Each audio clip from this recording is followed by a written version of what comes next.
Of this month of Ramadan, forgive we sins them, get mercy per we, and save we from hellfire, save we from pain and sorrow, from hardship and bitterness, protect we against cruel hearts, disappointment and helplessness. Allahumma, full we heart, will the pleasure of Iman, and with the satisfaction of Tawbah, and with the hope of Jannah. Bless me with success, with faith, with love, with peace and unity, and barakah, and gratitude. Ya Rabbal Alamin.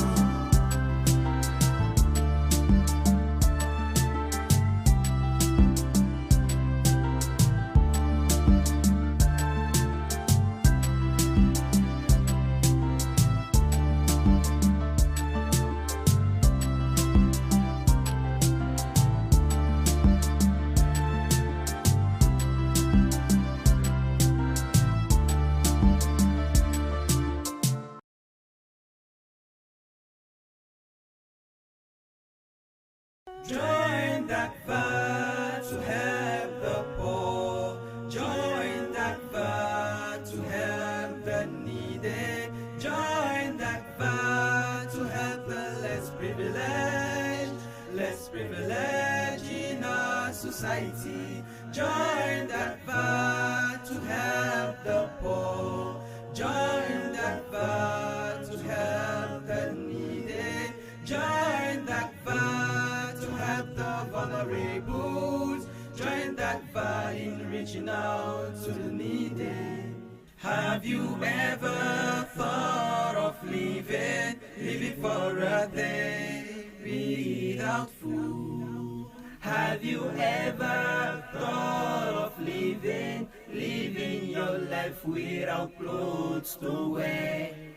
Have you ever thought of living your life without place to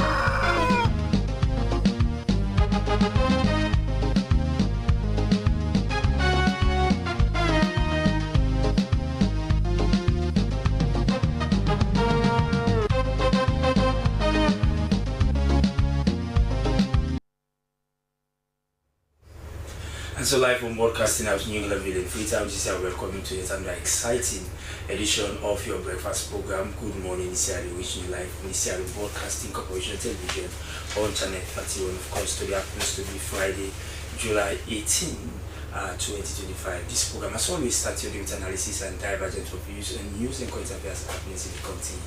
The IO presenters, I'm Dennis Friz and I'm Tina. I'm Esther Sako. Our quote of the day is from an Indian statesman, APJ Abdul Kalam, and it says, if you want to shine like a sun, first burn like a sun. Certainly, that's it for thoughts. Yeah, sure. Have you been shining like a sun? Yeah, sure. You can say that already. In time of this Friday, you shine more. Yes, exactly. And even as we shine, we also want to extend our condolences to our colleague, President Salman Samora, the passing of his father. He will be laid to rest today. Alright, so coming up in the program this morning, Water Resources Ministry launches major water sanitation initiatives with support from the World Bank. And one of APC's flag bearer aspirant, Dr. Richard Conte, shares his vision on the Good Morning Show. Well, on this note, we invite you to participate in the program by sending your text message to the number displayed on your screen or send your comments on our Facebook page at Slbc Live. The program is Good Morning Sierra Leone. Stay with us.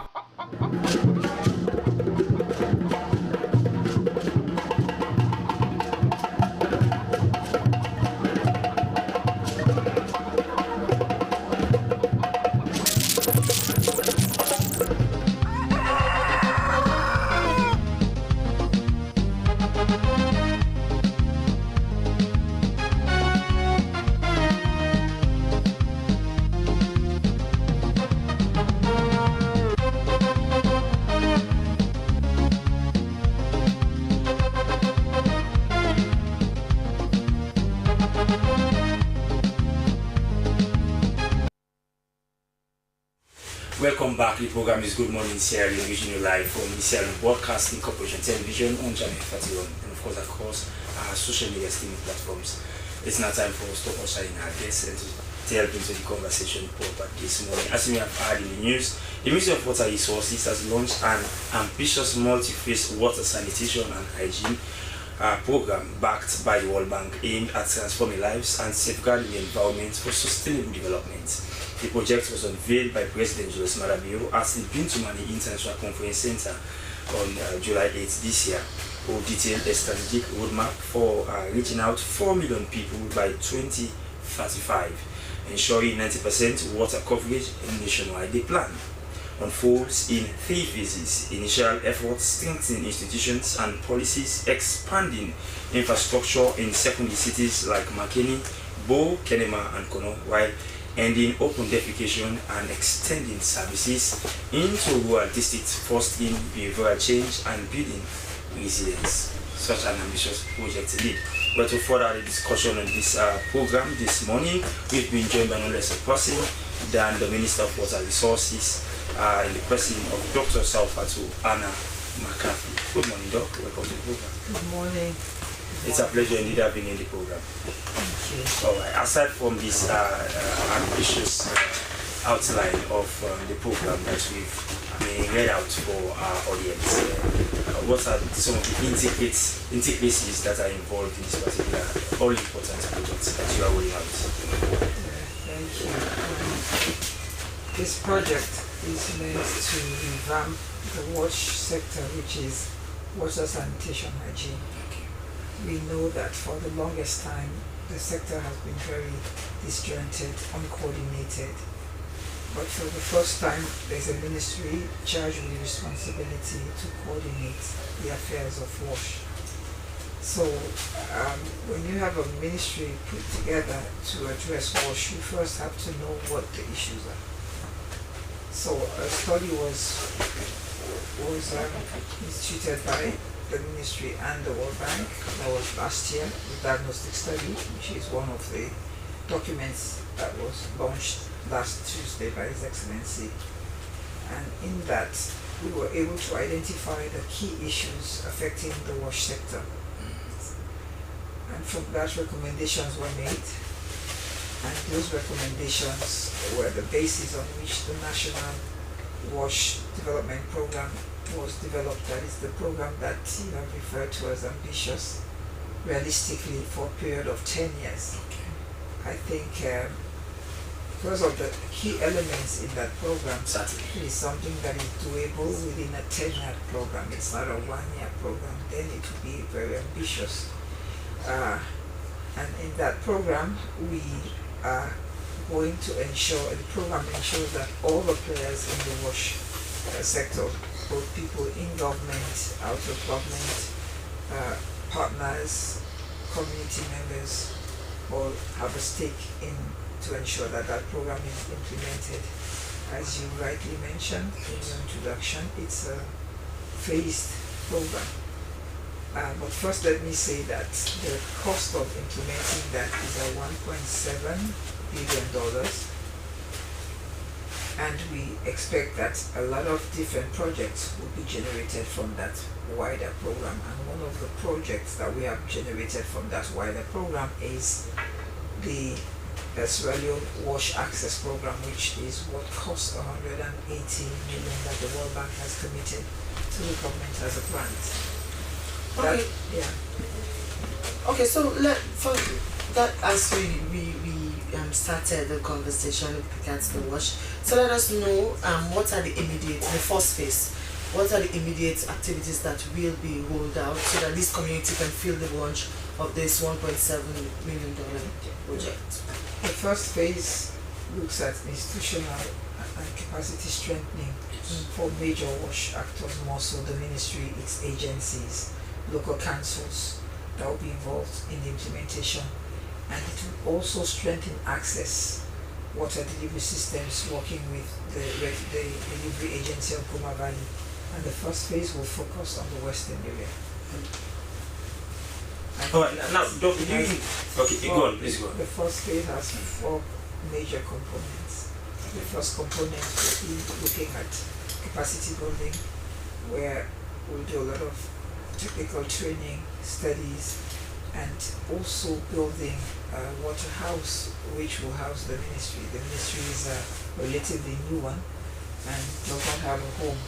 So we need a space to be able to pollinate. As I speak, we are now operating from a rented building. The first building we had, I'm sure you heard about the unfortunate fire incident that got everything destroyed. Yes. So now we are in a rented building, and this first project on the capacity strengthening will be the water house. And the second component of that will be looking at water resource management, supporting how we will protect our water catchment areas and doing further studies for the next phase. And the third phase is to increase urban water supply, which will be with the Goma Valley Water Company, how we'll expand the networks, how we'll improve on commercialization to make sure that Goma becomes a sustainable entity. And the fourth component will be looking at sanitation and hygiene. I will be implementing that with Freetown City Council and Ward C, trying to see how we'll address the issue of fecal waste management in the country, and also trying to ensure that we get open defecation free to a very high percentage before the end of that first phase. Now, Doc, we'll come back to the sanitation aspect, which is now an expanded mandate of your very ministry, which used to be under the Ministry of Health. But let's talk a deeper on this particular project.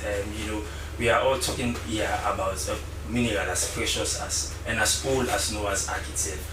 And access to water by rural communities has been a real challenge over the years. How do you intend to really, because in the words of President Julius Marabio, in a 4 years period, that will be a thing of the past. You talked specifically about the rural areas. Well, in the first phase, we will be looking at rural western. That is why I talked about Ward C. Okay.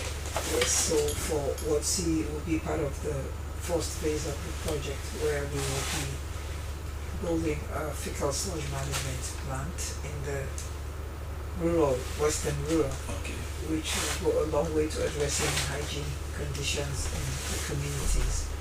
We will also be looking at public toilets in public places like, for example, schools, health facilities, and markets, and standalone public facilities not attached to any of these institutions. So that will be one of the strategies that we'll use for the sanitation aspect for Western rural. And when we go to the second phase, we will look at big cities, but that will be urban, but at the same time there will be some aspect of it looking at some rural communities. Okay. So when we talk of rural, it's very much entrenched because it's a two-part, looking at urban wash and also rural wash. Right, so just before Esther comes in, we're talking about 4 secondary cities so far as Kenema, Kenya, and that's of Kono is concerned. What would be the role of Salwako in all of this in rolling out this very important project? Well, Salwako, we know, is one of the agencies supervised by the ministry that have responsibility to deliver services in those areas. So Salwako will be one of the implementing agencies for that project, and they will work with structures at the level in the provinces to deliver. So they will be an implementing partner. So like for the first phase of the project, Goma Valley is one of the implementing partners. Freetown City Council is one of the implementing partners. Lord C is one of the implementing partners. So when we move to the provinces in the second phase, Saiwako will be the major implementing partners, and each of the councils, both city, municipal council and district council, will be also implementing partners for every district that will be operating in.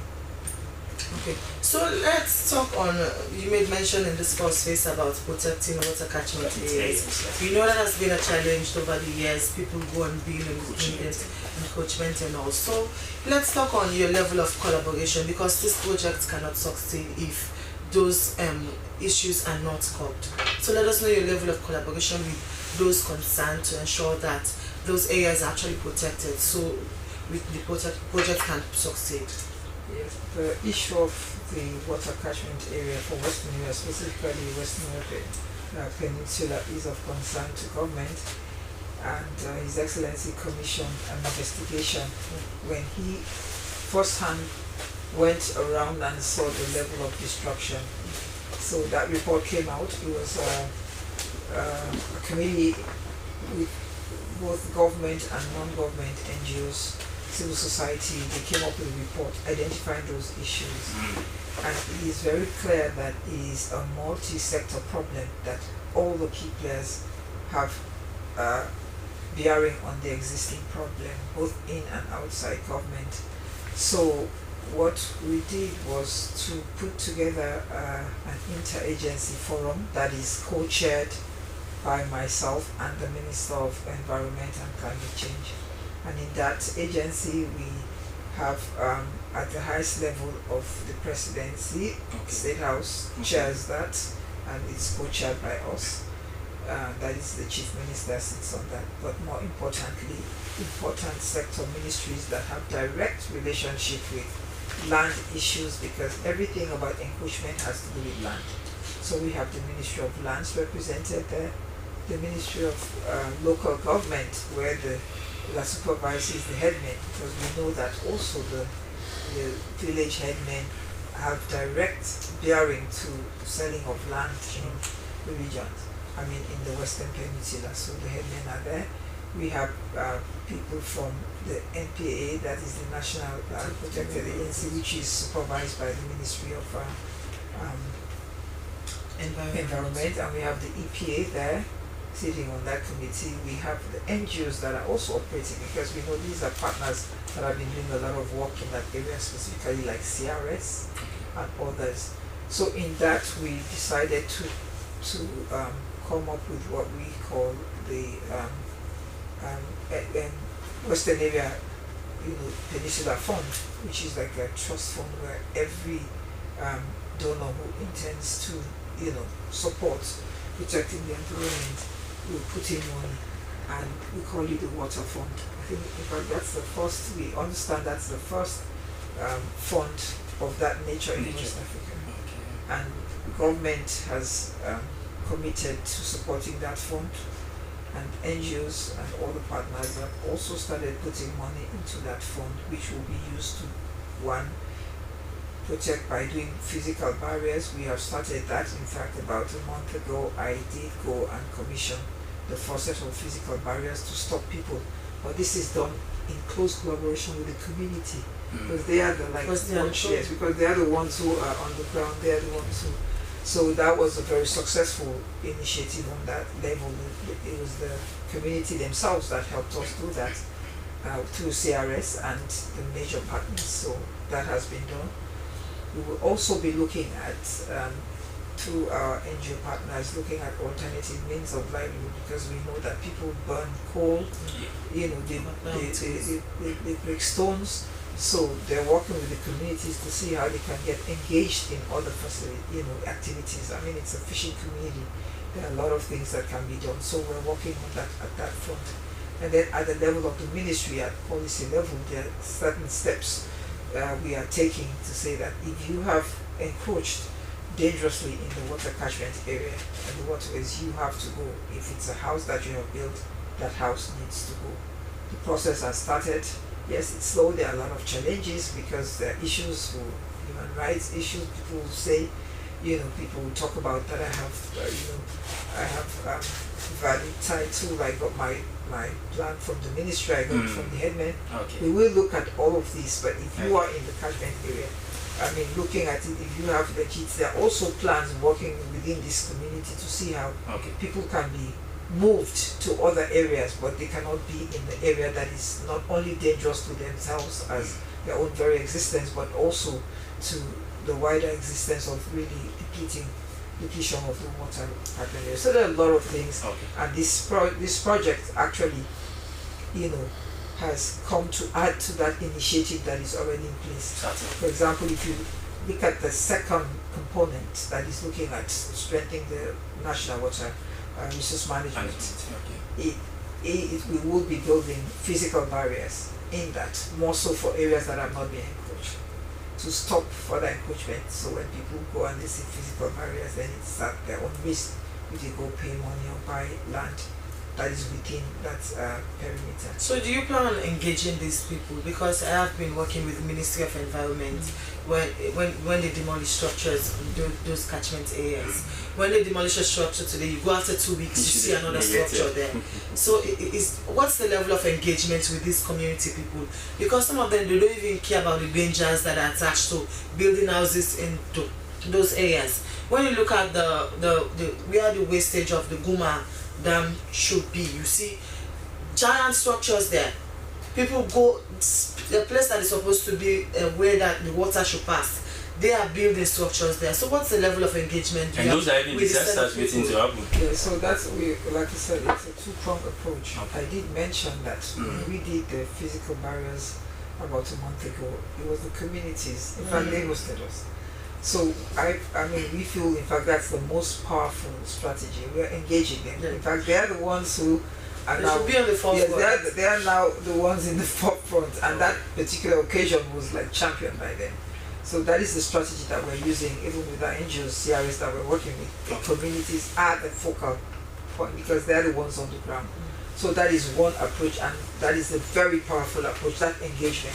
That is why even in the development of these documents, they were at the fore. They gave the information because they were all part of the diagnostic study, even in terms of the verification. So when it comes to the strategy, if you look at this project, they will be one of the areas of focus, even for capacity building, the community people. Even in terms of monitoring, they are the ones on the ground. So that approach at the grassroots level is the most powerful. And then of course at the level of policy, that also is something which we are also using, where the laws are there and they have to be implemented.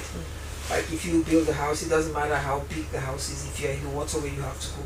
The process has started, as I said, and we will continue, because that is something which is very close to the heart of this government.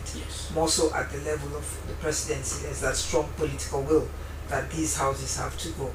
Quickly, Doc, just because as we even wrap up this more important discussion, as important as this project is, the National Water Resource, Water Security and Wash Project, we would have really loved to have you a bit longer. It's a pity that you have other engagements to attend to. But speaking to the issues, in the words of President Julius Maada, even did make mention of the fact that access to water is a fundamental right by citizens across the country. But if taking a shift now a bit from the project itself now to the worst aspects of this particular project, Freetown, as well as many other cities in Sierra Leone, still grapple with the situation of a sanitation challenge across the city. What other thing that this particular project will be rolling out to ensure that this particular issue, this particular challenge is being nipped on the bud? I did say that component 4 will be looking specifically at sanitation in the western area. Okay. Both urban and rural. There is one fecal sludge management plant at Kington, which is being done by Gold, managed by Gold and FCC. So that plant will be improved on. Okay. And another one will be built towards the east end of town. Okay. Then there will be another plant built in the rural area that Waterloo access. Because we know that when they take the feces, they have to go through all the way to King Tom. That in itself, yes, and King Tom is becoming overburdened. Okay. So when we will get plants in these different areas, then it makes it easier, and collection in the eastern and rural area will be faster. Additionally, we will be building in this project public toilets, because that is a major issue for markets. People go we see residents in Freetown markets, so we have public toilets in strategic places that have been identified by the council. Okay. So those will be, water, public toilets and water facilities will be done through this project, which is very key for sanitation, because it's not just doing the toilets, but also ensuring that water facilities are accompanying these toilets. So that is a major thing that would happen in the first phase. Hence the reason why I said it's a very ambitious program. But just before letting you go now in the program, I know you have someone who really has this niche for value for money. You put premium on value for money. I really, ensure that, of course, money being spent in this particular program is being used for the intended purpose. Yeah, the monitoring system is actually at different levels. It's a grant from the bank.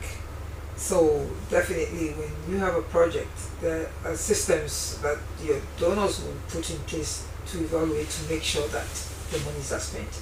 But more importantly, at the level of government has a monitoring mechanism, an institution that monitors all of government's projects. NAMIA, it has a new name now. NAMIA. Yes, NAMIA. So NAMIA actually monitors all of government's projects, and this one will not be an exception. And then at the level of the ministry, the WASH, there's going to be a WASH implementation team that will work alongside the ministry staff. Okay. And in that we'll have a monitoring expert that will work with the monitoring team in the ministry and the implementing agencies. That is FCC, WADC, GUMA, for the first phase, and our other agencies, NWRMA. And then the other important layer, which again I always say is the most important, the community monitoring structure. Yeah. Because these people have to be au fait with exactly what was meant to go in the community. And we will set up those community structures where they, like a community monitoring group or team, whatever name it's called, that will have that responsibility to monitor firsthand on the ground. Okay. So those different layers, I believe, will ensure that what is in that document translates in reality on the ground. So you're quite confident that this project will succeed? I am very confident. Thank you very much to you, Dr. Salpato Anna McCarthy. She's the Minister of Water Resources, and she's been taking us to a project that they launched to curb major and water challenges sanitation initiative with support from World Bank. Well, from there, we take a health tip of today, and it's on psoriasis arthritis. This is a form of arthritis that is linked to psoriasis, a chronic skin condition. This video shares 7 warning signs of psoriatic arthritis. An autoimmune disease that typically affects people who have psoriasis, a common skin condition. About 30% of people who have psoriasis will develop psoriatic arthritis during their lifetime. Psoriatic arthritis differs from person to person. Your symptoms can range from mild to severe, and they can come and go. Think you might have psoriatic arthritis? Here are 7 common symptoms. 1. You have joint pain. When you have psoriatic arthritis, your immune system mistakenly attacks your body. This causes inflammation, which results in pain and discomfort, as well as joint swelling. It can also damage your joints. Number 2, your skin has silver or gray scaly patches.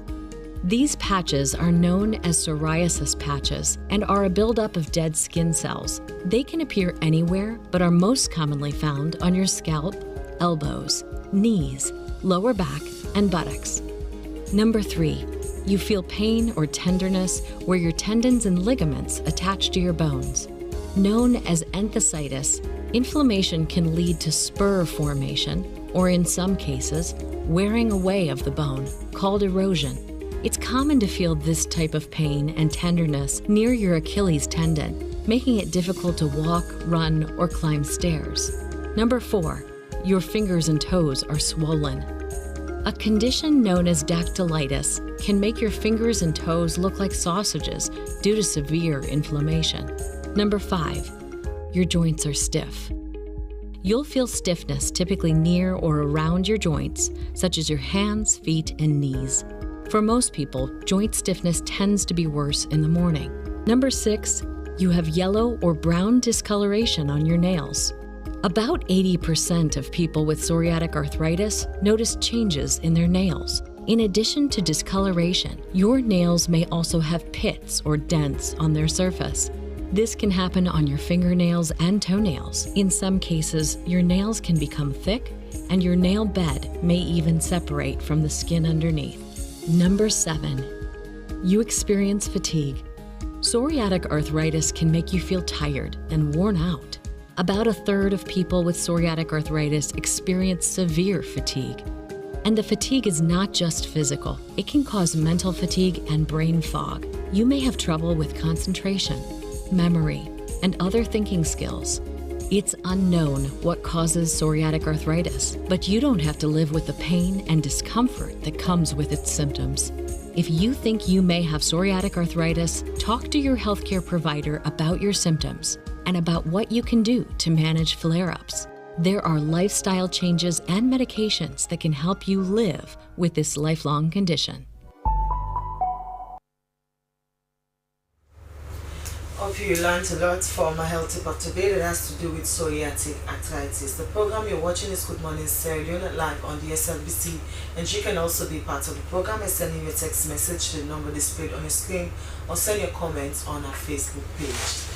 Well, in the studio also this morning we have one of the All People's Congress APC flag bearer aspirant, Dr. Richard Conte. Dr. Conte's declaration is rooted in his comprehensive plan to drive development, promote unity, and ensure prosperity for all Sierra Leoneans.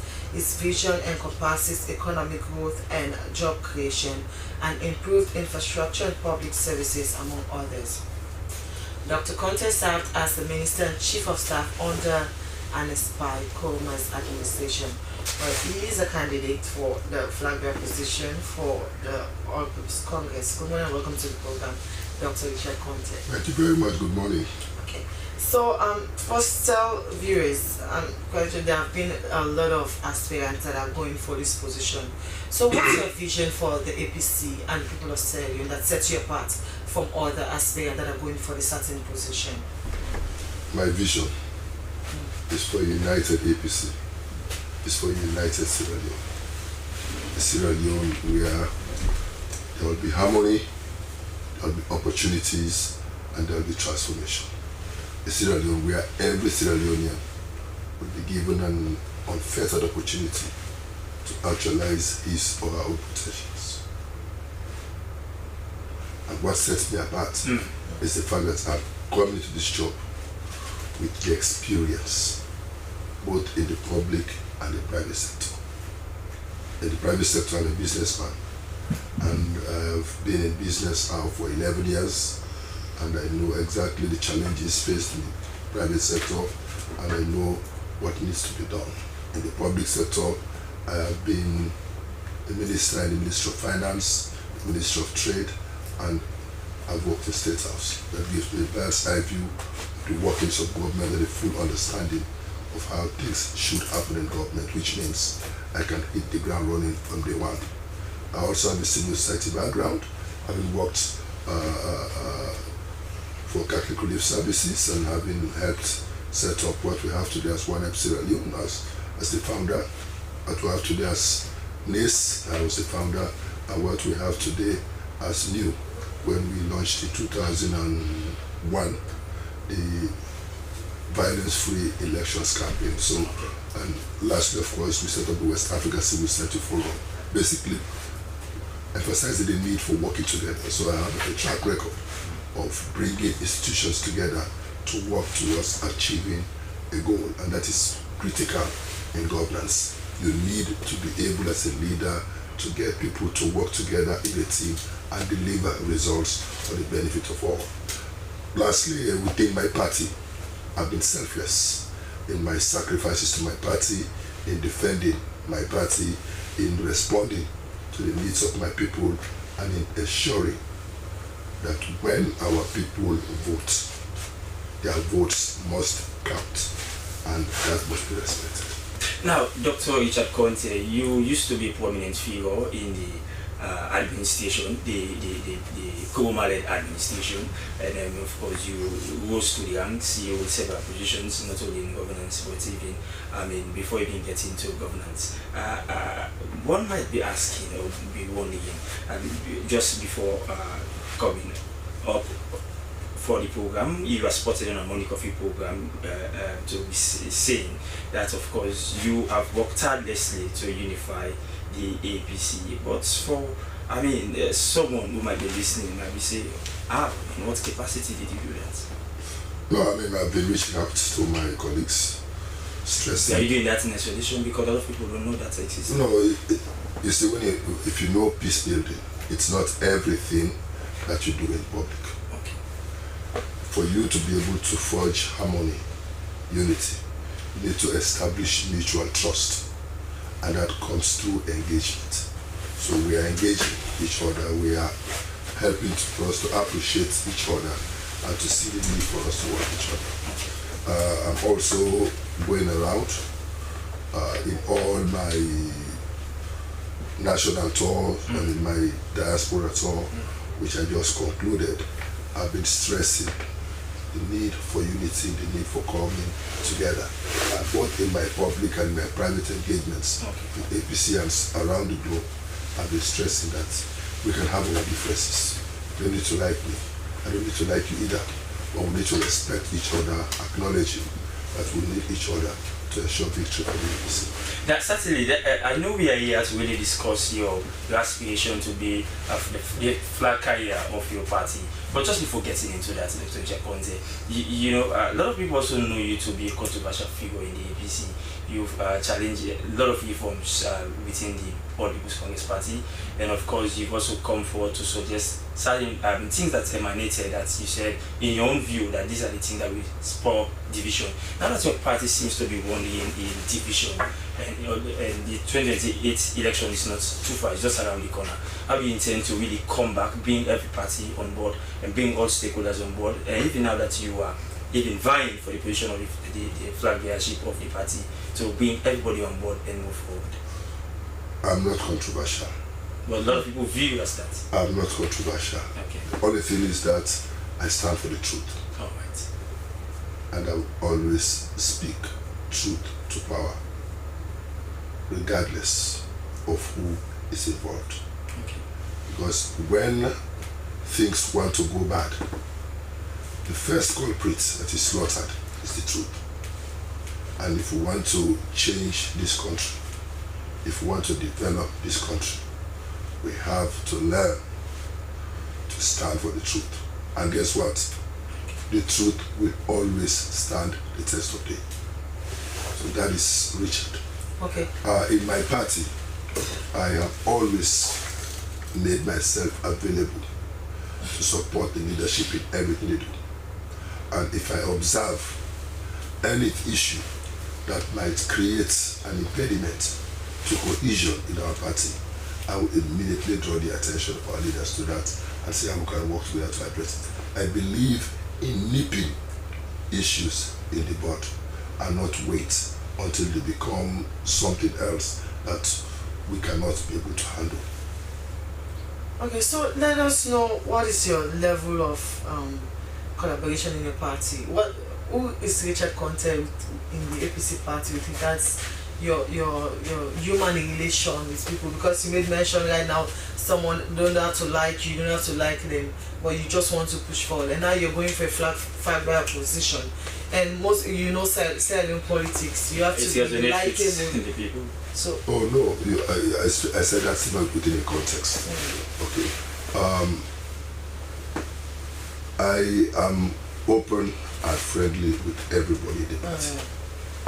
And I engage with the highest levels. I engage with the middle cadre, and I engage with the grassroots.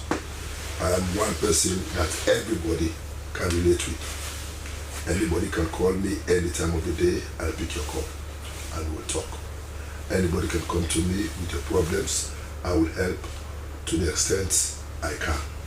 And like I told you earlier on, I'm also in touch with my colleague flag bearer aspirants, because I believe that we will need each other, working together as a united front to be able to achieve our goal.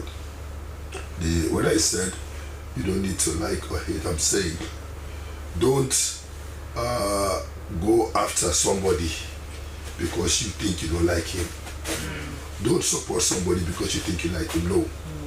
Let us see each other as brothers and sisters.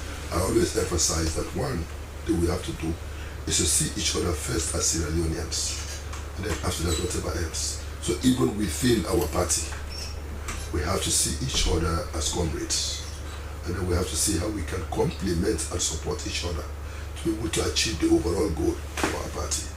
And I believe that it is only a united APC that can guarantee victory. Okay, so when I with the notion that the APC party is divided, is that so? If yes, what you are going for the flag bearer position, how would you ensure that the party is united? Because since you started the conversation, you have been making emphasis on having a united APC. APC is not divided. In every political party, especially in opposition, there are always different interests, and those interests are expressed in different ways. And that for me is not division. We happen to have in the APC a number of people that are aspiring for different positions, and everybody is canvassing support. That for me is not enmity, it is choice. Everybody has the right to decide on who you want to support. And I personally believe that if you decide to support him and not me, it's not because you hate me. It's just because for whatever reasons, at this material moment, you have chosen him over me. So I should hold nothing against you because of that. We have to respect individuals' right to choose which candidate they belong to. Some people don't know how to handle competition, and they see competition as conflict. I don't. That is why I've consistently maintained in all my public pronouncements that we don't have a problem inside the APC. We just have people of different interests, with different interests, and that needs to be respected. We have to respect each other's difference. What is important though is that the line of communication has to be kept open.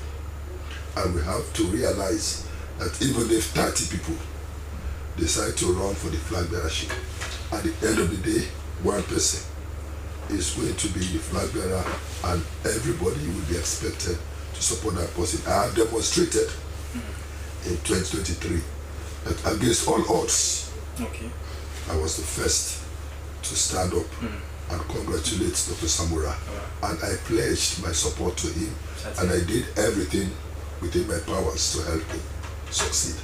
And that, I think, should be the spirit that every APCer must imbibe if we have to succeed at the end of it. Dr. Ishakonte, you know, I looked at you and I was smiling when you were speaking, because each time you made mention of the fact that every citizen has the right to really choose whosoever they think that that's the choice that they want to support. You know, a lot of controversies has emanated within the fours of the APC. It's not getting saying to say that the APC has been divided. along ideologies, and then a series of ideologies have emerged. And so, which ones? Well, the ones from, I can give you instances. For example, when Dr. Samuel Kamara was selected in 2007 to be the carrier of the party, a lot of other flag bearer aspirants, they held back their support to the party or even to him as a candidate. And you know how that's pan out. We saw that as well in 2023. So all of these emanating, we want to know, like many of our viewers out there might be listening and wanting to know, because they will be making the choice. What sets you apart from other candidates or aspirants? First point of correction. Yes, in 2017, people who contested and did not contest were not happy with the choice of Dr. Samura. And they were not happy because Dr. Samura was not even in the race. Okay. And they felt slighted. There was no adequate consultation to arrive at that choice. So people had their concerns. And you think that was the lapses on the part of the party? But my own view has always been that if you leave the choice in the hands of one person, whoever Dr. Ernest Kuroma would have selected, whoever, the issues would have been the same. Okay. 2023 was different. 2023, regardless of how things went, which clearly were not overly free, fair, transparent, and credible, I was the first to stand. You are one among the many, Dr. Ichako. No, all of us. I was the first to stand by and congratulate Dr. Samura. Okay. I accompanied him to Freetown, and then a few days after that, we mobilized all flag bearer aspirants, all. And we all went to his office and we pledged our support to him. The only person who was not in the room at that time was Paulo Conte. But we got him on the phone and they spoke with Dr. Samura. So in 2023, Dr. Samura had the full support and backing of all flag bearer aspirants, regardless of whatever apprehensions. Dr. Ichako, I don't want us to belabor on that. I can go on and on and on that. But just in the interest of this particular discussion, let's know what sets you apart from other flag bearer aspirants. What sets me apart is my knowledge in governance in this country. Okay. It's my track record of delivery and performance. It's my commitment to my party and my dedication to the welfare of its members. And how will that transcend into the votes that will make you the flag carrier of the party? Because it's about numbers. You know? Yes. Exactly. Because of this track record and because of the way I have demonstrated that I can lead my party against the SLPP and win, something which I have expressed or exemplified in all major by-elections around this country. I am now seen as the front runner in the race for the flag bearership of my party, and I am increasingly gaining popularity. This year, you're becoming the flag bearer of the party come 2028. Yes, I will be. And what will be your mechanism to really bring the APC to power, if you have the chance? Well, I will not elaborate on strategy here for strategic reasons, but from my experience and from what I have shown in elections all over this country, it is clear that I know what needs to be done to win an election. And you may wish to know that in my previous job in ECOWAS, I actually led civil society to monitor elections all over West Africa. Okay. So I have experienced firsthand the good, the bad, and the ugly of elections all over the country. And those experiences plus what I have gathered in Sierra Leone over the years would put me in the right position to lead my party against the SLPP. Okay, so do you believe the upcoming National Delegate Congress by the APC will be free, fair, and will be free from violence? Because you made mention that the party has different aspirants and with different ideologies. I did not say ideologies. He said ideologies. Yeah, because that's the existing factor on the ground. No. You see, when you talk about APC as a party has an ideology, but I'm not sure that every. But many seems to have been deviated from that particular ideology because APC was known to be a grassroots party, one which resonates with. It is still. Now we have elders. It is still a grassroots We party. have factions within the party. No, it's not factions. Okay. We have. You see, we have to be clear. Okay.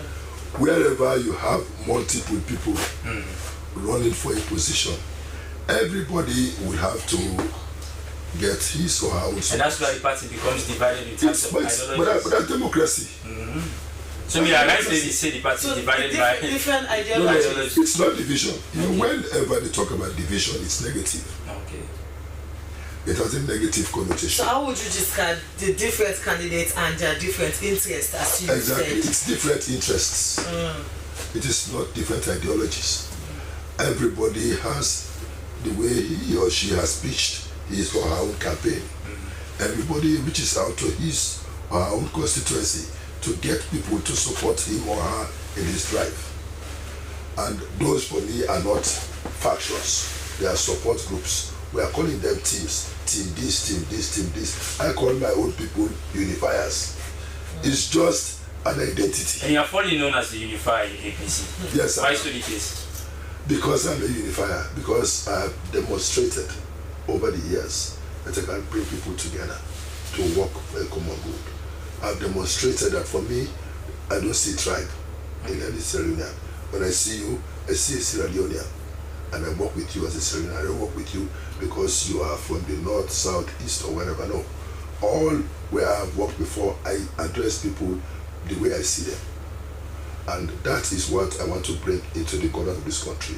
I want a Sierra Leone where every Sierra Leonean will be given an unfettered opportunity to actualize his or her own potential. You know that you're a very optimistic I don't believe in personality. a Sierra Leone where people, you have to belong to this tribe or belong to this party to be able to get to this level. I don't believe in that. They call me Mr. Positive. My friends call me Mr. Positive. I'm very positive. Okay?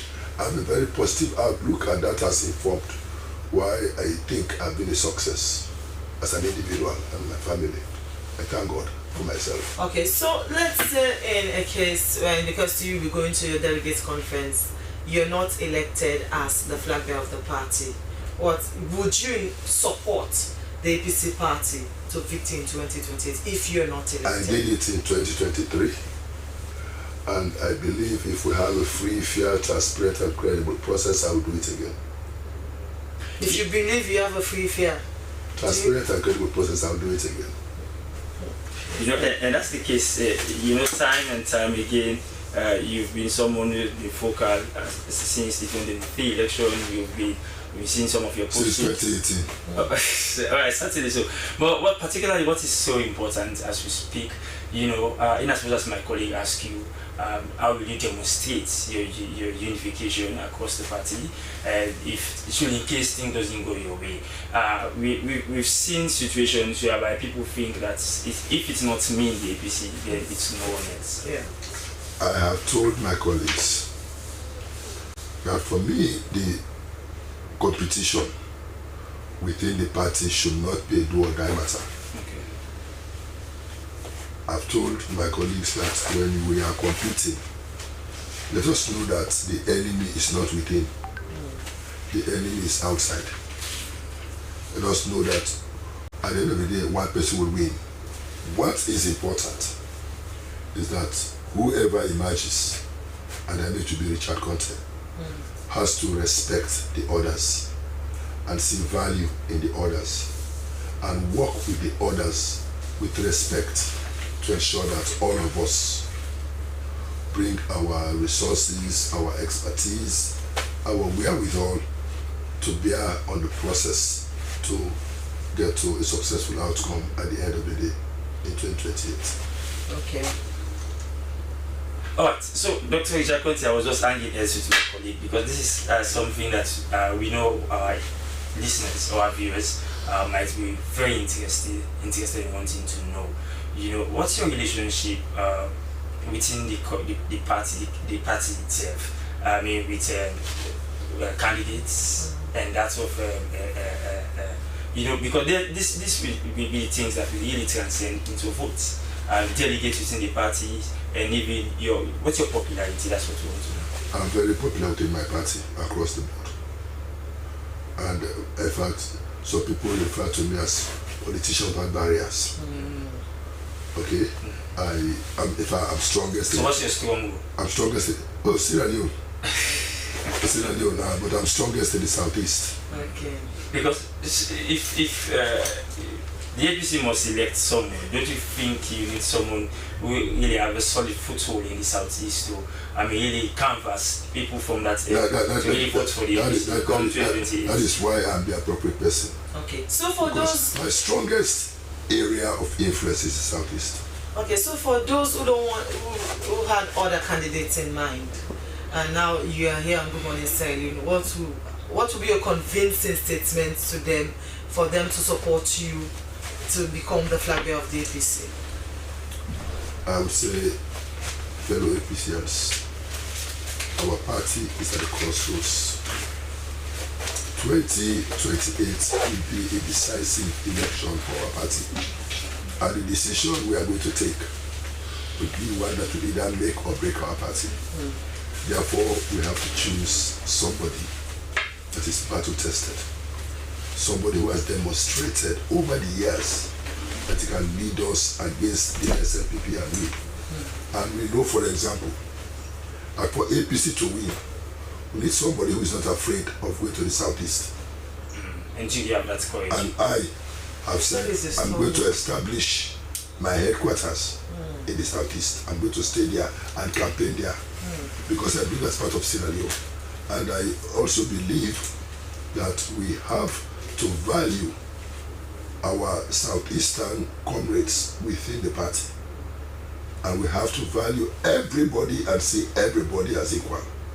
And personally, I will also reach out to the SLPP because I believe that if we want to win on the first ballot, we have to reach out even to the SLPP and send a message to them to say, in Richard Conte, you have a unifier, somebody who will respect you, who will value you, who will give you a safe landing within the structures of our party. All right, thank you very much for being part of the program. We'll definitely come back to you for a takeaway, but he is Dr. Richard Conte, flag aspirant for the All People's Congress Party, giving us his aspirations and his vision, his bold and courageous vision for the party. I quickly want to move to our final segment in the program that has to do with a review of the front pages of our local tablets. For that, I begin with the A to Z newspaper. It begins, it opens with a headline: Parliament confirms presidential appointment.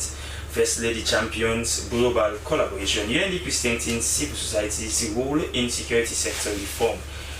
Parliament and civil society strengthen partnership for inclusive lawmaking. Two surveyors are arraigned for allegedly forging, I beg your pardon, NIA receipts. Our stories you can find on the front page of the A to Z newspaper. Our local newspaper banner headline states: Freetown players at 40, chapter 12. Stakeholders clash on recommendation 78 of the Tripartite Committee report exposed deep political hate on electoral reforms. NVSL Limited welcomes new CEO Dr. Mohamed S. Khan. These stories and many more you can find on our local newspaper. The Pyramid newspaper has Slash President commits to professional journalism. Sports Minister celebrates female football.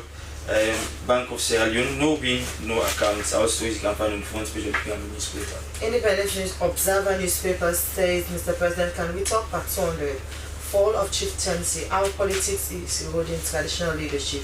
Legal Aid Board wants justice. Bine Kanwa. This stories and many more you can find on the Independent Observer newspaper. Newswatch newspaper, which happens to be my final paper for today's review, has on its front page 4 foreigners for APC 2026 flag bearer race, and I believe Dr. Richard Conte His photo is not here, but I believe it's one of those. SL fishing sector eats over $240 million output value. Honorable Ben calls for fair price discrepancy urgent national concern. Also, you can find the front page of the network newspaper. Africa 24 is my final pick this morning, and its banner headline says abandoned land creates havoc in Waterloo. NPRA boss defense field sector reforms. And Parliament says those deep in ties for inclusive lawmaking. Legal Aid Board months Justice Benekaman, SLPP female MPs won. Well, on this note, we must quickly note that these headlines read out does not reflect the views of the SLBC, but we were merely reviewing them. Alright, so quickly over to you, Dr. Richard. Content time is not our friend. Way to go definitely has to go. But so what will be your takeaway for members of the APC and of course Sierra Leone watching?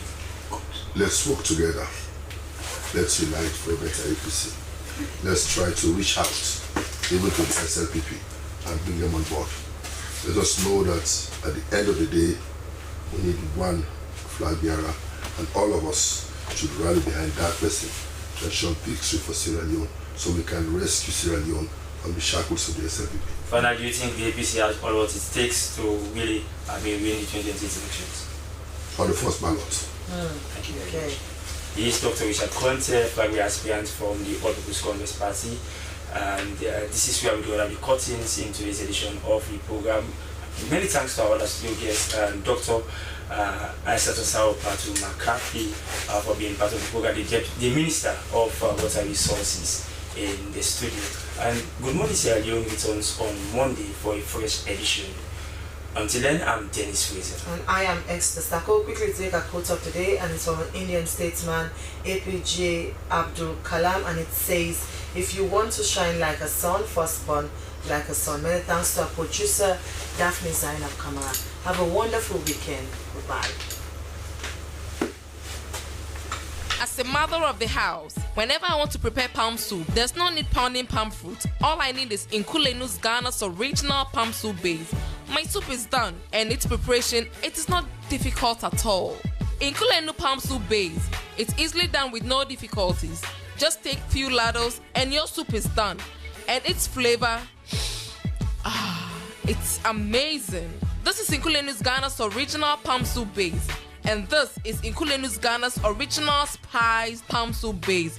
Iron fruit and turkey berries are naturally added. Also available Brown Gold Natural Cocoa Powder, Sunny Gold Brown Sugar, Neat Fufu Flour, Shito, Pisa, and Moringa.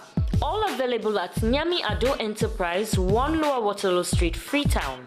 Nkulenu palm soup base. Ghanaian original taste.